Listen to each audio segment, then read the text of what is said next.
Hey guys, welcome and welcome back to our channel. I hope you all are doing great. As you know कि आपके assignments और you can say continuous assessment जो है वो portal पे live हो चुके हैं एलपी पोर्टल पे। और आई होप कि आप लोगों ने असाइनमेंट्स चेक भी कर लिए होंगे और डाउनलोड जो भी फर्दर डिटेल्स थी वो सब देख लिया होगा। और फर्दर मेरे वाईटी चैनल पे भी वीडियोस डले हुए असाइनमेंट्स के रिगार्डिंग, तो उनको भी आप चेकआउट कर सकते हो।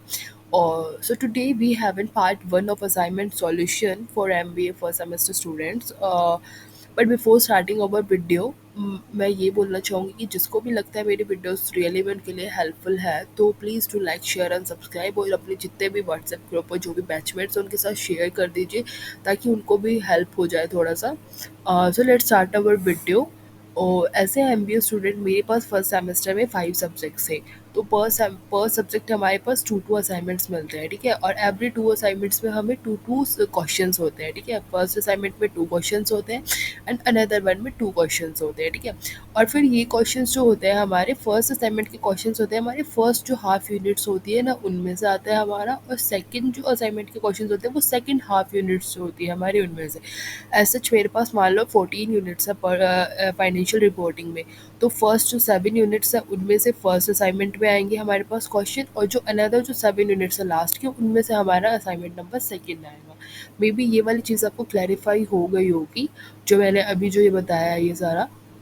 हाँ, देन अभी ये जो मेरे पास जो असाइनमेंट है ये असाइनमेंट नंबर 1 है मेरा फाइनेंशियल रिपोर्टिंग का। और यहाँ पे आपको रजिस्ट्रेशन नंबर दिया होगा ऊपर, आपको वही रजिस्ट्रेशन सेम रजिस्ट्रेशन नंबर यहाँ पे भी नोट डाउन करना है, ठीक है। ऐसे मैंने इसको हाइड किया हुआ है। और यहाँ पे ये आपका असाइनमेंट नंबर 1 है और ये इसका क्वेश्चन नंबर 1 है। सो ऐसे जिस क्वेश्चन में हमें एक फाइनेंशियल कंपैरेटिव इनकम स्टेटमेंट बनाना है और हमें ये फाइनेंशियल स्टेटमेंट दिया हुआ है 2008 एंड 9 के अकॉर्डिंग। तो ये जो क्वेश्चन है हमारा ये यूनिट नंबर 4 से है। मतलब उसमें हमें कंपैरेटिव और कॉमन जो इनकम स्टेटमेंट होती है यूनिट 4 का क्वेश्चन है ये। तो देखो जैसे मैंने ऐसे बोला ना फर्स्ट असाइनमेंट फर्स्ट हाफ में से आता है, तो उसका मैंने ये पूरा डिटेल सॉल्यूशन डाला हुआ है इस पे। और इसके अंदर एक और चीज़ की इंटरप्रिटेशन भी लिखनी होती है, बट मेरे पास स्पेस नहीं था इस वजह से मैंने इंटरप्रिटेशन नहीं लिखी। अगर आपके पास स्पेस बच जाता तो आप लिख देना, अदरवाइज़ कोई दिक्कत नहीं है। बाकी फिर सेकंड क्वेश्चन जो है वो हमारा एज सच हमें ये एक बैलेंस शीट और प्रॉफिट एंड लॉस अकाउंट दिया हुआ है। तो इसमें आपको रेशियोज कैलकुलेट करने थे। जैसे ये यूनिट नंबर हमारा मे बी थर्ड है, हाँ यूनिट नंबर थर्ड है हमारा, उससे ये क्वेश्चन, ठीक है। तो इसमें हमें GP ratio, current ratio, asset test ratio, stock turnover ratio, ये सब कैलकुलेट। तो ऐसे जैसे मैंने जीपी रेशियो लिखा फिर उसका फॉर्मूला यहाँ पे राइट डाउन किया है, देन उसकी जो भी मतलब अमाउंट्स थी वो सब डाल के पूरा सॉल्व किया है। तो ऐसे अगर आप और एक और चीज़ की जो ये लिमिटेशन दी हुई है ना आपको, इतने ही एरिया में आपको बस असाइनमेंट सॉल्यूशन कर सकते हो, आप फर्दर एडिशनल पेजेस यूज़ नहीं कर सकते हो, ठीक है। तो इसी में आप अपना पूरा वर्क करने की कोशिश करना, जितना हो सके टू द पॉइंट चीज़ें लिखो ताकि मतलब आपको फर्दर पेज की नीड ना पड़े। देन हमारे पास नेक्स्ट असाइनमेंट जो है ये भी फाइनेंशियल रिपोर्टिंग का, ये हमारा असाइनमेंट नंबर सेकंड है। जैसे यहाँ पे हमें फ्लेक्सिबल बजट बनाना था, ठीक है। तो ये मे बी 7th या 8th चैप्टर ऐसे करके कुछ है, ठीक है। बजटरी कंट्रोल करके या बजटरी सिस्टम करके है, तो उसका हमें ये बनाना था। ऐसे मैंने ये पूरा डिटेल सॉल्यूशन यहाँ पे भी दिया हुआ है। और जिनकी भी सेम असाइनमेंट्स है वो इन सब जो भी असाइनमेंट में आज शो कर रहे हो आप यहाँ पे वीडियो पोस्ट करके इसको देख सकते हो। और बाकी जो डिफरेंट क्वेश्चंस होंगे इनके, उनके लिए मैं पार्ट सेकंड भी लेके आने वाली हूँ पार्ट सेकंड में, तो आप वहाँ से भी अपने जो इनके डिफरेंट क्वेश्चंस हो वो वहाँ से पार्ट सेकंड में चेकआउट कर लेना। ये अभी पार्ट 1 है, अगर पार्ट सेकंड भी इसी में लाती तो बहुत बड़ा हो जाता है वीडियो, इस वजह से वो मैंने इसमें कंसिडर नहीं किया है, ठीक है। फिर उसके बाद में ये लीफो मेथड जो दिया हुआ है हमारा इन्वेंट्री का क्वेश्चन है ये हमारा। तो ऐसे जो मैंने बात बोली थी देख लो वही चीज़ है, यूनिट 7 से ऊपर जो है वो सारे क्वेश्चन उसके अंदर दिए हुए थे फर्स्ट 7, अनदर यूनिट 7 के वो हमारे सेकंड में है। तो ये लीफो पीफो मेथड का जो क्वेश्चन दिया हुआ है ये इसका पूरा मैंने मतलब फॉर्मेट बना के और पूरा सॉल्यूशन दिया हुआ है। जिनका सेम क्वेश्चन है वो यहाँ से एज इट इज़ कर सकते हैं, ऐसी कोई दिक्कत वाली बात नहीं है। बाकी जिनका सेम नहीं है तो वो गूगल भी यूज़ कर सकते हो आप लोग, और ब्रेनली जो एक ऐप होता है आप उसको भी यूज़ कर सकते हो, कैग है उसको प्रेफर कर लेना, ठीक है। बहुत सारे ऐप्स हैं उनको आप प्रेफर कर सकते हो, ठीक है। देन अभी ये तो हमारा था असाइनमेंट जो ये हमने ऊपर कंसीडर किया, ये सारा असाइनमेंट हमारा फाइनेंशियल रिपोर्टिंग का था।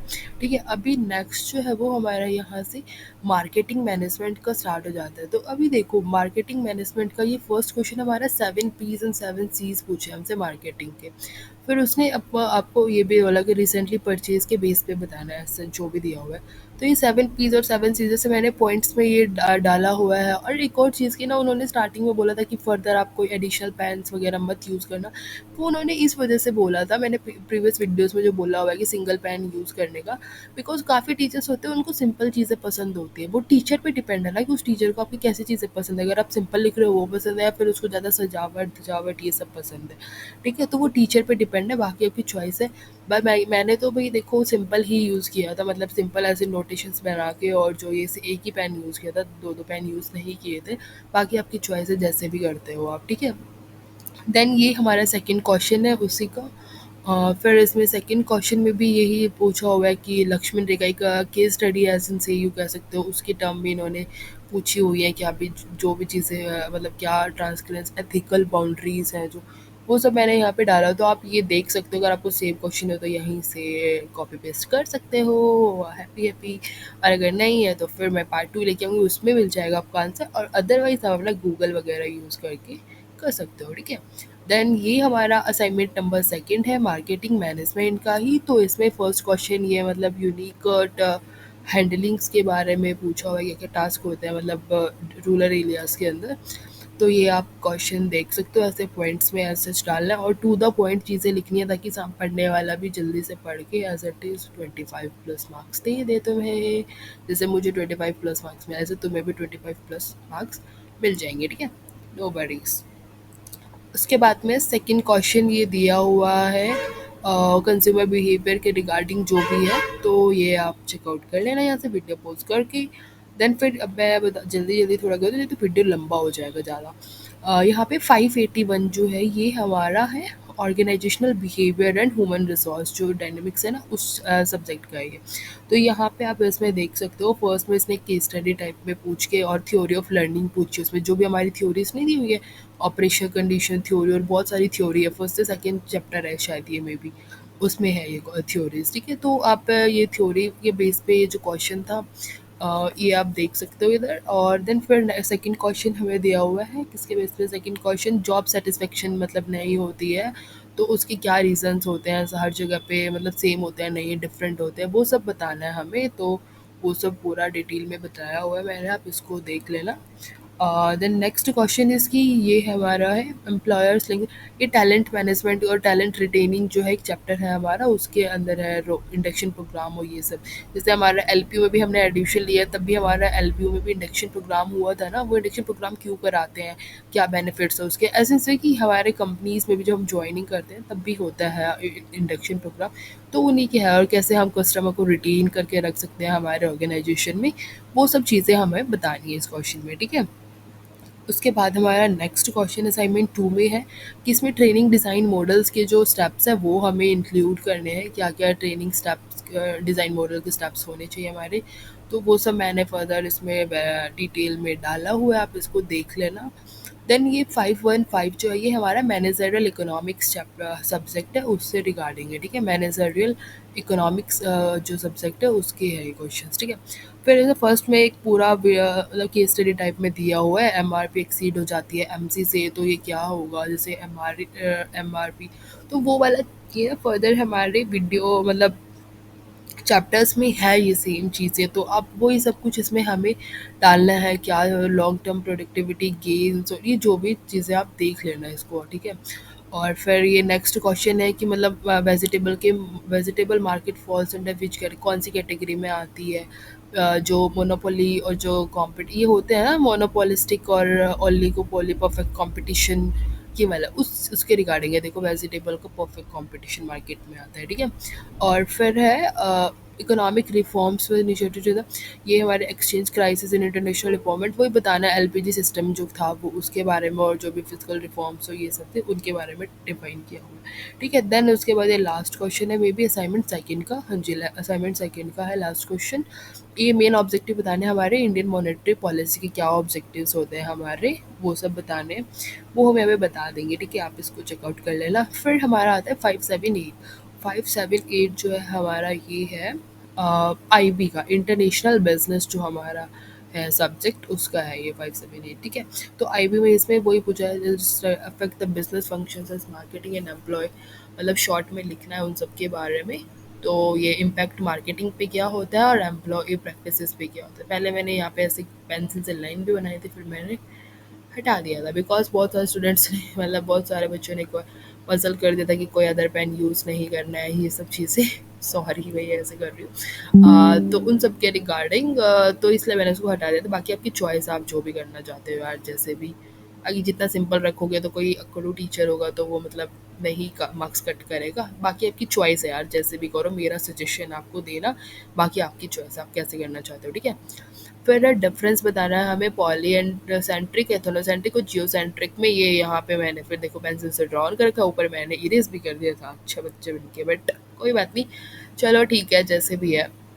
उनके एग्जाम्पल्स दिए हुए हैं, फिर ये अप्रोच के जो भी बताया हुआ है सब कुछ देख लेना यार आप लोग। ठीक है, और फिर ये असाइनमेंट सेकंड है, और इसके अंदर फुटवेयर और क्लोथिंग एम के ऑपरेट कैसे होते हैं, क्या एथिकल और लेबर रिलेटेड इश्यूज होते हैं, वो सब फर्दर डिस्कस किया है इसमें।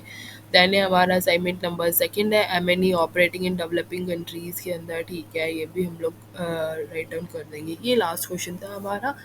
और अभी एक और चीज़ कि अगर आपको इसका पूरे पीडीएफ को मतलब चाहिए है, पूरा पीडीएफ चाहिए है ये, जैसे कि अभी यहाँ पे तो वीडियो पॉज़ करके देखोगे तो मे बी आपको, अगर आपको चाहिए है ना तो आप मुझे वो बोल देना कमेंट सेक्शन में ना, मैसेज ड्रॉप कर देना और लाइक कर देना, उससे मैं समझ जाऊँगी कि हाँ भाई आप लोगों को पीडीएफ चाहिए। तो मैं एक गूगल ड्राइव का लिंक डाल दूँगी इसके डिस्क्रिप्शन बॉक्स में, वहाँ से आप क्लिक करके इस पूरा पीडीएफ का लिंक ले लेना और ये सारे आंसर्स आपको वहाँ मिल जाएँगे। और फर्दर इसका पार्ट 2 भी आने वाला है जल्दी ही।